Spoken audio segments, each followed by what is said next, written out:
Todos somos hijos de Gaza.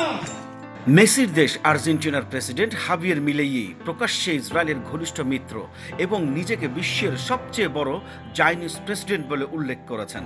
জাতিসংঘেও তার সরকার ইসরায়েলপন্থী অবস্থান নিয়েছেন। অন্যদিকে আর্জেন্টিনার বিভিন্ন শহর, বিশেষ করে বুয়েন্স আইরেসে হাজারো মানুষ ফিলিস্তিনের পক্ষে বিক্ষোভ করেছেন। 2024 সালের সেপ্টেম্বর, 2025 সালের জুন ও জুলাইয়ে বড় বড় সমাবেশ হয়েছে।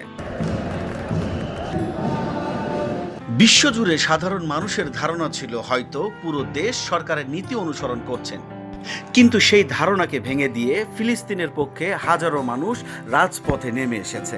বিক্ষোভে তারা বিভিন্ন প্ল্যাকার্ড নিয়ে উপস্থিত হন। সেই প্ল্যাকার্ডে স্প্যানিশ ভাষায় লেখা ছিল, গাজায় গণহত্যা প্রত্যাখ্যান করছে আর্জেন্টিনা, এছাড়াও গণহত্যা বন্ধ করো এবং স্বাধীন ফিলিস্তিন।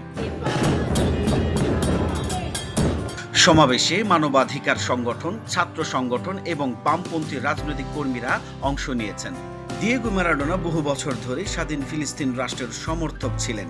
2014 সালে তিনি ইসরায়েলের গাজা অভিযানের সমালোচনা করে বলেছিলেন, ফিলিস্তিনের সঙ্গে ইসরায়েল যা করছে তা লজ্জাজনক।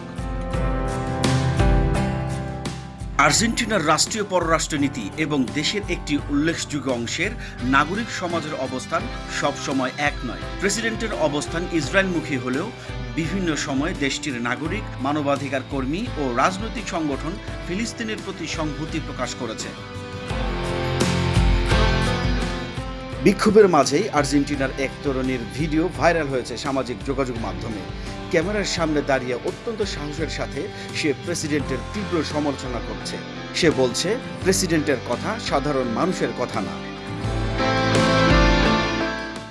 Saidul Saeed, breaking news.